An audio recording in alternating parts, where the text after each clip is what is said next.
அடுத்தப்புறமா என்னன்னு பார்த்தீங்கன்னா, ஒரு வழியா வந்து குழந்தைய வந்து விஜய், காவேரி எல்லாருமே கண்டுபிடிச்சுறாங்க. இந்த மாரி சித்தப்பாவோட ஃப்ரெண்டு மூலமா பார்த்தீங்கன்னா, அந்த காரோட நம்பர வந்து ட்ராக் பண்ணி, நம்ப ராகவ் வந்து உஷாரா வேற இடத்துக்கு குழந்தைய கூட்டு போணும் அப்படின்னு யோசிக்கும்போதே பார்த்தீங்கன்னா, விஜய், காவேரி வந்து மாஸ் என்ட்ரி கொடுத்து பார்த்தீங்கன்னா, நம்ப விஜய் வந்து ராகவ போட்டு அடிச்சு குழந்தைய வந்து காப்பாத்துற சீன்ஸ் தான் வந்து இன்னைக்கு எபிசோடா வந்து கொண்டு வந்திருக்காங்க. நம்ம ஆல்ரெடி வீடியோல சொன்ன மாரி தான். குழந்தைய கடத்துற விஷயம் வந்து இழுக்காம 1 ஆர் 2 எபிசோட்ஸ்லயே வந்து பார்த்தீங்கன்னா, அதுக்கான சொல்யூஷன் வந்து மூவ் பண்ணியிருக்காங்க. ஸோ குழந்தை வந்து கிடைச்சாச்சு. இதுக்கப்புறம் தான் பார்த்தீங்கன்னா, குழந்தை மேலே வந்து காவேரிக்கு எவ்வளோ புரிதல் வரப்போகுது, எவ்வளோ எமோஷ்னலான அந்த பாசம், இதுக்கப்புறம் தான் காவேரி கிட்ட வந்து வர மாதிரியான சீன்ஸ்லாம் இப்போது அப்கமிங் ப்ரோமோவாக கொண்டு வர போகிறாங்க.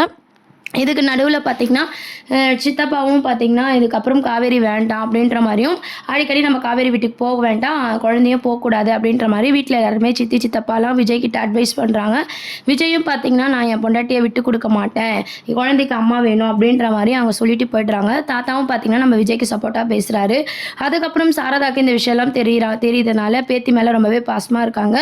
காவேரிக்கும் பார்த்தீங்கன்னா, அடிக்கடி யோசிக்கிறாங்க காவேரி, பசுபதியும் ராகவும் இவங்களுக்கு எப்படி இதுவாக வரும். அது மட்டும் இல்லாமல் நம்மளுக்கு அடிக்கடி ஒரு கனவு வருது, எல்லாமே ஒரே லிங்காக இருக்கேன் அந்த ஃபேமிலிக்கும் நம்மளுக்கும். இந்த குழந்தை வந்து காணாமல் போனால் நம்ம ஏன் இவ்வளோ எமோஷ்னல் ஆகணும், ஏன் இப்படி அழுகுறோம் அப்படின்ற மாதிரி இதில் ஏதோ ஒரு விஷயம் இருக்குது அப்படின்ற மாதிரி காவேரி புரிஞ்சுக்கிறாங்க. அம்முவை வந்து கடத்தினதுக்கு அப்புறமா தான் காவேரிக்கே அம்மு மேலே எவ்வளோ லவ் இருக்குது அப்படின்ற மாதிரி காவேரி உணர்ற மாதிரி காட்டுறாங்க. இதுக்கப்புறம் வரும் ப்ரமோல அப்படின்னு பார்த்தீங்கன்னா, விஜயை வந்து காவேரி முழுசாக இப்போ புரிஞ்சுக்கிட்டாங்க. இதுக்கப்புறம் விஜயை வந்து தொடர்ந்து விஜய் மேலே லவ் ட்ராக் கொண்டு வர போகிறாங்க. அதுக்கப்புறம் பார்த்தீங்கன்னா, அம்முக்கு அம்மாவாக இருக்கணும் அப்படின்ற மாதிரியும் காவேரி வந்து யோசிக்க போகிறாங்க. இதுக்கப்புறம் பார்த்தீங்கன்னா, நம்ம காவேரியோட லவ் ட்ராக் தான் அப்கமிங் ப்ரோமோவாக வருது. அது மட்டும் இல்லாமல் நம்ம சாரதாவும், கங்கா, யமுனா எல்லாருக்கிட்டையுமே வந்து இதை ஷேர் பண்ணும்போது எல்லாருக்குமே ஒரு பயம் வருது. ராகவ் வந்துட்டானே, இதுக்கப்புறம் என்ன மாதிரி பிரச்சனை பண்ண போகிறான் அப்படின்ற மாதிரி பயம் வருது. காவேரிக்கு நம்ம சப்போர்ட்டாக இருக்கணும், என்ன நடந்தாலும் பார்த்தீங்கன்னா அம்மா, பொண்ணு, விஜய் எல்லாருமே ஒன்றா சேரணும் அப்படின்ற மாதிரி கங்கா, யமுனாலாம் பார்த்தீங்கன்னா நம்ம காவேரிக்கு சப்போர்ட்டாக இருக்கணும் அப்படின்ற மாதிரி பேசிக்கிறாங்க.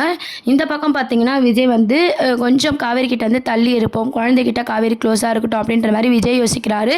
காவேரி இதுக்கப்புறம் வந்து பார்த்தீங்கன்னா விஜய் எப்படிலாம் லவ் பண்ண போகிறாங்க நம்ம அம்மு கிட்ட. இதுக்கப்புறம் தான் காவேரி அவங்களோட உண்மையான பாசத்தை வந்து காட்டுற மாதிரியான எபிசோட்ஸ்லாம் இதுக்கப்புறம் தான் மகாநதி சீரியலில் வரப்போகுது. உங்களில் எத்தனை பேருக்கு மகாநதி சீரியல் ரொம்ப பிடிச்சிருக்கு அப்படின்றத கீழே கமெண்ட் செக்ஷன் சொல்லுங்கள்.